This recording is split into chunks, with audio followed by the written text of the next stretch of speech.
Indeks kinerja pariwisata Indonesia melompat positif secara signifikan dari ranking 32 menjadi 22 dunia.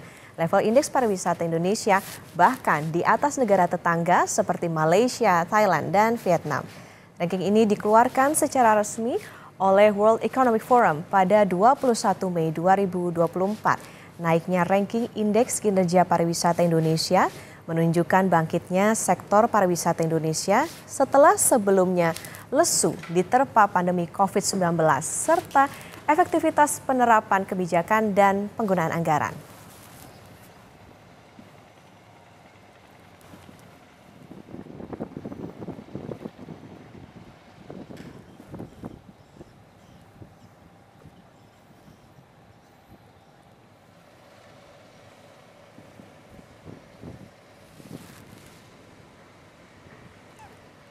Sayangnya saudara, sektor pariwisata di Indonesia dicoreng oleh keberadaan parkir liar. Bahkan banyak gerai UMKM dengan tulisan gratis tapi tetap saja ada parkir liarnya. Siapa di balik parkir liar ini dan apa upaya menertibkannya? Kompas Bisnis akan bertanya langsung pada Menteri Pariwisata dan Ekonomi Kreatif Sandiaga Uno. Pak Sandi, selamat pagi. Selamat pagi, apa kabar Kompas TV? Salam dari Pelabuhan Ratu, dari Sukabumi. Wilujeng Enjing, salam. Baik, Pak Sandi, pertama-tama selamat atas naiknya peringkat Indonesia di Indeks Tourism Dunia dari posisi 32 jadi 22. Parameter kenaikannya ini apa sih Pak? Perbaikan data yang mana ini Pak?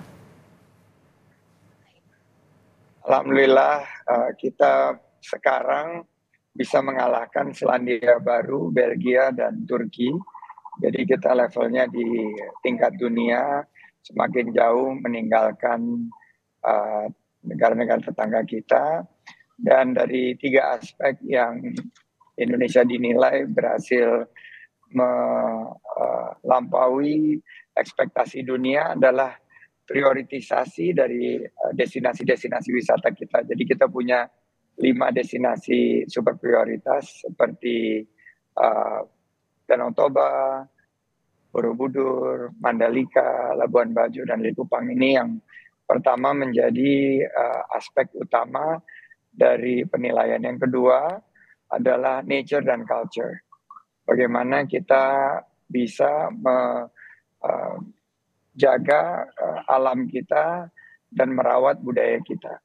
Yang ketiga adalah konsep-konsep kebijakan seperti long weekend yang terus kita dorong karena 80% dari produk-produk wisata kita ini justru bisa berkembang karena kita memiliki kebijakan yang kondusif terhadap pariwisata seperti mendorong para UMKM mendapatkan limpahan keberkahan dari long weekend kita. Jadi 3 pilar kuat tersebut yang mengakibatkan kita loncat 10 peringkat dari peringkat ke 32 menjadi 22. Ini memang sangat sulit diraih, tapi berkat pimpinan Pak Jokowi dan seluruh bantuan stakeholders lintas kementerian lembaga, kita bisa mendapatkan penghargaan dunia.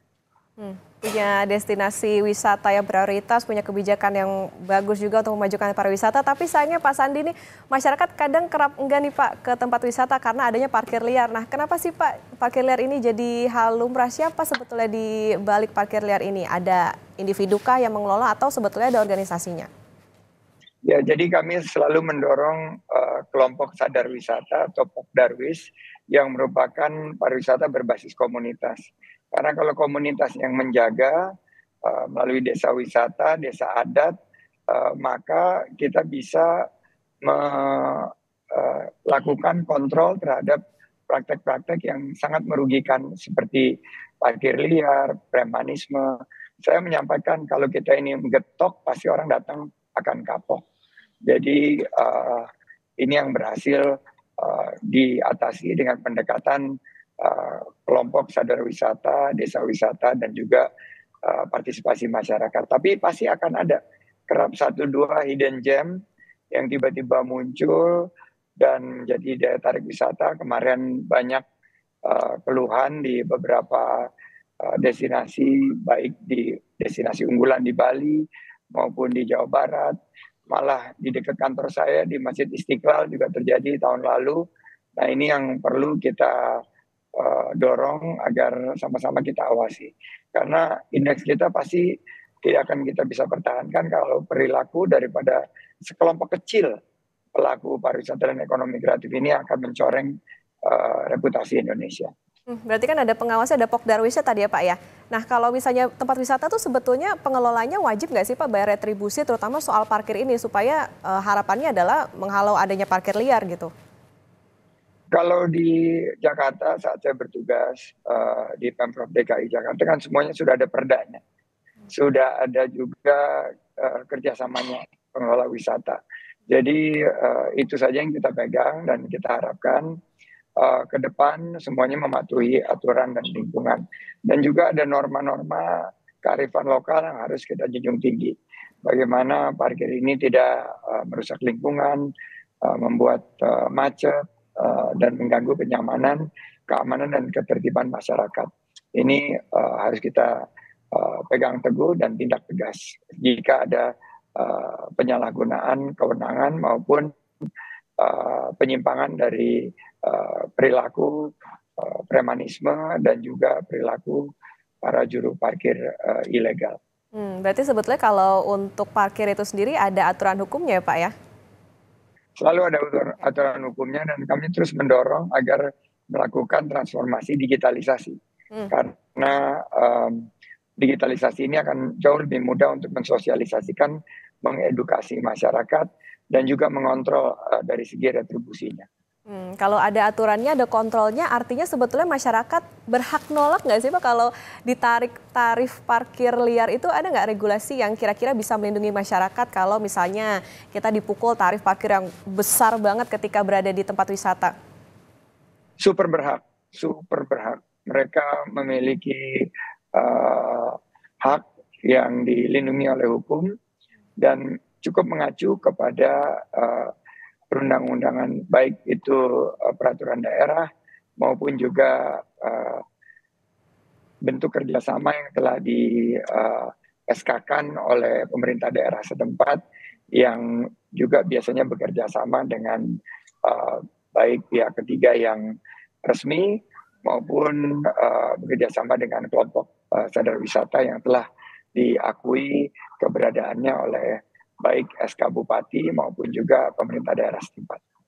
Oke, berarti berhak ya Pak ya kalau misalnya kita ditarik tarifnya tinggi lagi wisata, berarti harusnya upaya apa sih Pak sebetulnya sudah dilakukan Kemenpar ini untuk menertibkan parkir liar sejauh ini?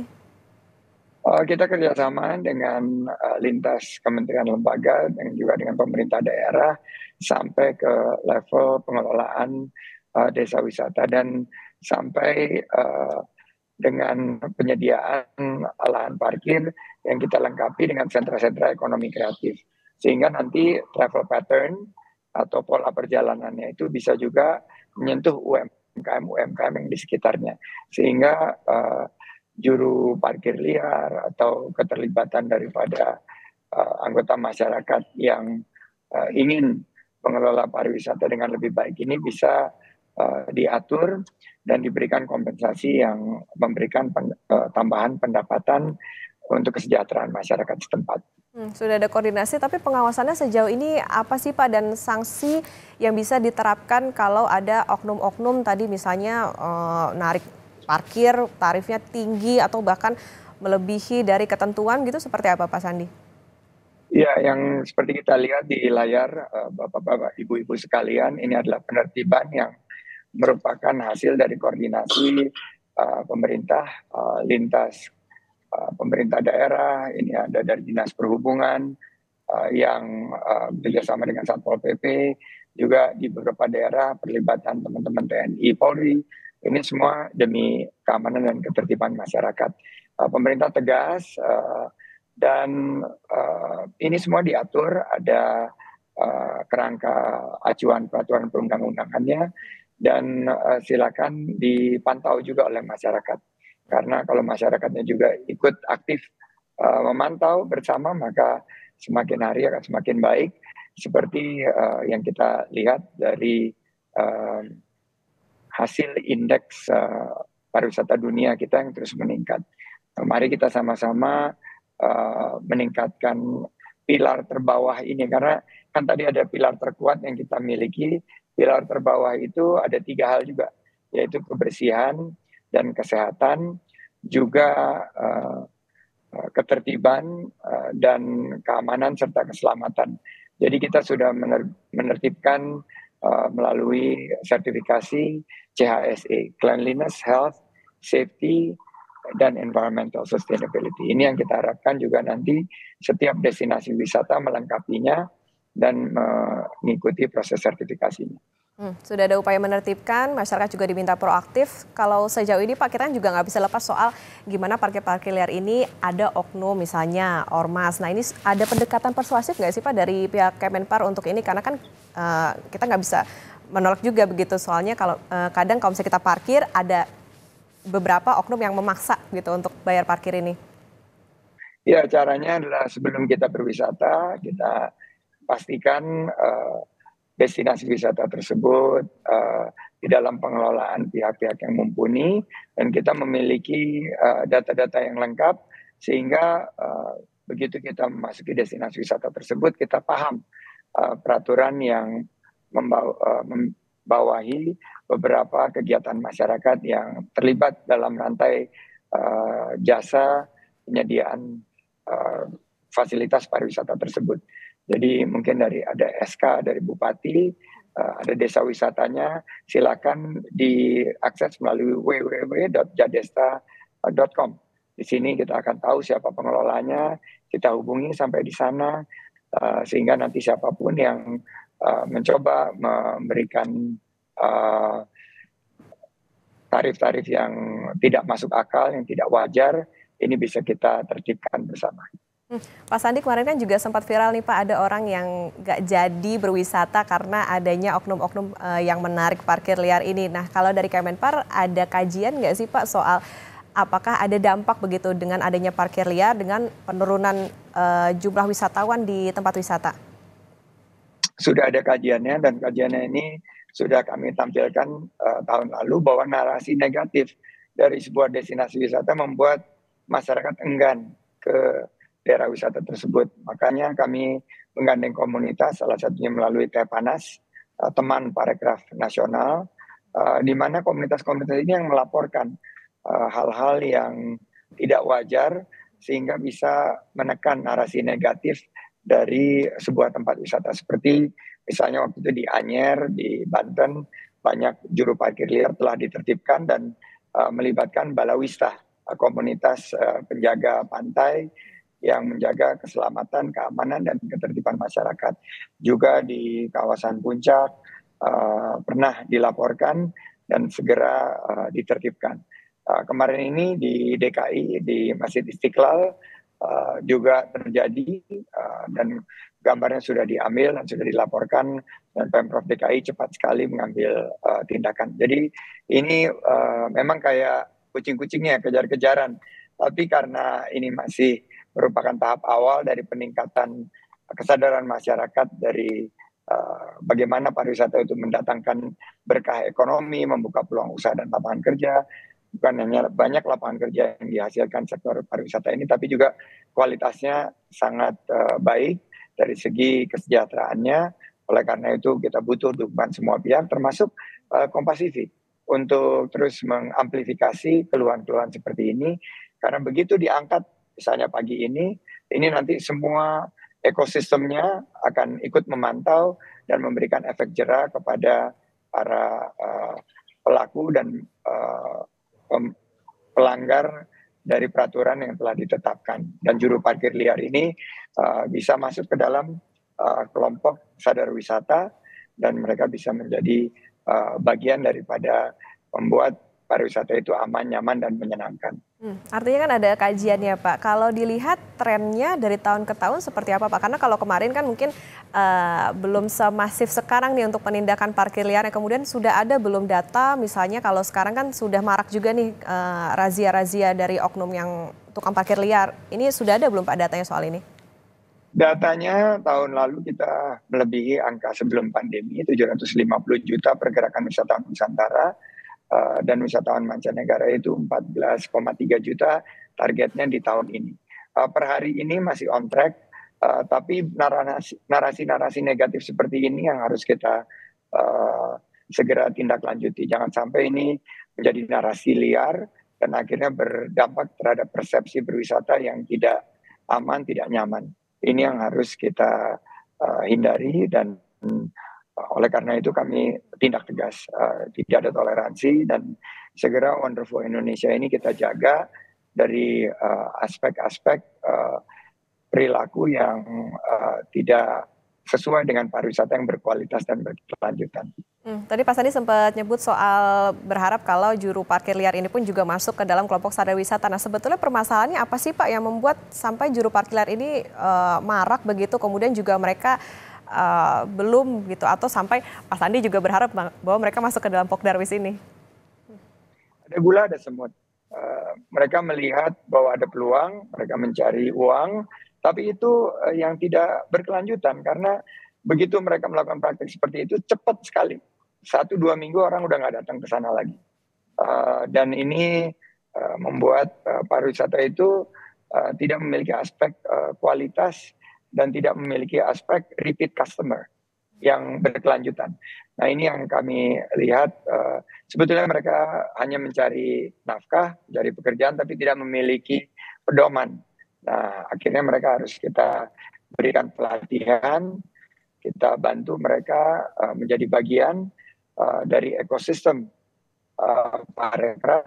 Mereka mungkin bisa menjadi tour guide, mereka bisa menjadi bagian daripada penjualan ekonomi kreatif daerah setempat, sehingga mereka ini bisa bukan hanya meningkatkan dari segi aspek kualitas kunjungan, tapi mereka juga bisa meningkatkan perekonomian dari lingkungan yang ada di destinasi wisata. Nah, Pak Sandi, kalau tadi kan soal parkir liar nih Pak. Nah, ini yang juga banyak ditemui kan soal ada gate atau gerbang tiket yang berlapis nih Pak di beberapa tempat wisata. Nah, jadi masyarakat tuh harus bayar lebih dari sekali. Kalau ini Pak, apa memang begini atau nantinya dari Kemenparekraf akan menertibkan juga Kak Pak? Ini yang bisa di level pemerintahan desa, karena kalau kita lihat kan yang memiliki bersentuhan langsung itu adalah dari kabupaten dan desa. Ini kami sudah memberikan arahan, jangan dibuat gate berlapis-lapis karena ini super nggak nyaman, super bikin orang ilfeel gitu. Mereka harus satukan, kalau bisa dalam bentuk digitalisasi. Makanya aspek penilaian desa wisata itu salah satunya adalah transformasi digitalisasi, bisa dibayar pakai QR code atau pakai QRIS, sehingga akhirnya nanti mereka hanya berhadapan dengan satu gate payment dan semuanya digabungkan di satu tempat, sehingga akhirnya juga bisa melakukan aspek promosinya. Jadi itu yang sudah kita berikan pelatihan, dan praktek gate yang berlapis-lapis itu sangat tidak konsisten dengan semangat kita untuk menjadikan destinasi-destinasi wisata ini tren pariwisata healing berbasis ekoturism yang sekarang sudah menjadi bagian dari kehidupan masyarakat.